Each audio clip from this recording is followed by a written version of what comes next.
Bonjour Rudy, on n'arrête pas de retourner en arrière et de vouloir manipuler l'histoire. Je ne vais pas parler aujourd'hui encore et encore de la défense de Pétain par Éric Zemmour, qui affirme que Vichy a sauvé les Juifs français sans s'embarrasser des faits et des chiffres. Donc, je ne parle pas de Zemmour, mais je vais revenir sur le nouveau faux scoop mondial qui s'est attaqué au symbole moderne de l'Holocauste, Anne Frank, la jeune Hollandaise de 13 ans dont le journal est immortel. En janvier, lancé comme la révélation d'un cold case télévisuel, un livre débarque tel un coup de tonnerre avec ce titre choc. Il s'appelle « La trahison d'Anne Frank ». L'éditeur américain HarperCollins a monté cette opération de promo commerciale interdisant une relecture par les historiens. Son équipe a travaillé pendant 6 ans, disent-ils, pour investiguer et trouver qui a trahi la famille Frank arrêtée dans la cache installée par Otto Frank dans une annexe de son entreprise d'Amsterdam. Pendant 2 ans, Anne, sa sœur, ses parents et la famille Van Pels avaient réussi à échapper à la mort et Anne racontait tout dans son fameux journal. Elle mourra à 15 ans dans les camps. Otto Frank, seul survivant de la déportation, publiera le journal de sa fille. On pourrait se dire que réussir à se cacher en pleine ville occupée par les Allemands est plutôt un miracle, sachant que beaucoup de gens étaient au courant, aidaient et nourrissaient ces 8 juifs cachés derrière une fausse bibliothèque. Une seule maladresse aurait pu révéler la cachette, mais depuis la fin de la guerre, la chasse à un éventuel traître a excité journalistes et romanciers. Plein de noms ont été envisagés. Otto Frank, lui, n'a jamais accusé personne.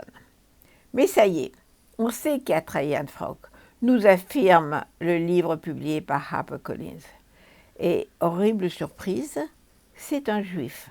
Voilà, un notaire juif qui faisait partie du Conseil juif, structure mise en place par les Allemands dans tous les pays européens occupés. Ce supposé travail de détective historique a été dirigé par un agent du FBI à la retraite qui ne parle ni hollandais ni allemand. Et une écrivaine canadienne a rédigé le livre à suspense. Pour résumer la thèse, le notaire qui faisait des affaires avec les Allemands qui achetaient des œuvres d'art spoliées aux Juifs aurait eu une liste d'une centaine de cachettes des Juifs d'Amsterdam et les aurait données aux nazis pour sauver sa propre famille qui a survécu. Le livre met quelques conditionnels, des probablement, ou que les enquêteurs sont certains à plus de 75% de la vérité, et ça suffit pour ce fabuleux coup éditorial lancé par HarperCollins qui a vendu les droits du livre dans 20 pays. La bombe explose médiatiquement. Le nom du traître juif est jeté à la planète sans hésitation.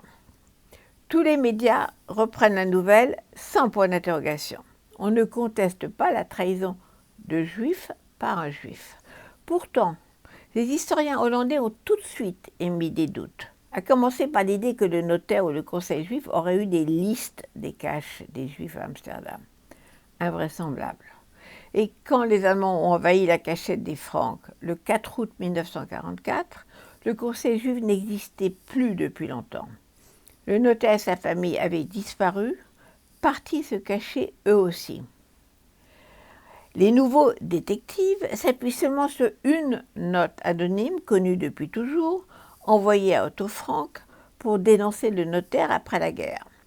Le grand historien et juriste anglais Philip Sands, qui a fait la critique du livre, note qu'il repose sur un simple document, sans date, anonyme et recopié sur une machine à écrire. C'est zéro preuve, dit l'historien. Il y a une semaine, donc, l'éditeur hollandais a décidé de retirer le livre de la vente et s'est excusé, reconnaissant avoir été influencé par la campagne marketing des Américains qui ont mis à la une « Un juif a trahi Anne Frank ». En France, le livre est toujours vendu par HarperCollins sous le titre « Qui a trahi Anne Frank ?» avec un point d'interrogation, mais avec ce bandeau qui dit le contraire, 2 points, notre équipe a atteint son but.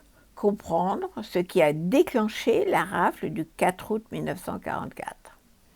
Nous sommes donc décidément à l'ère des fake news, de la réécriture de l'histoire.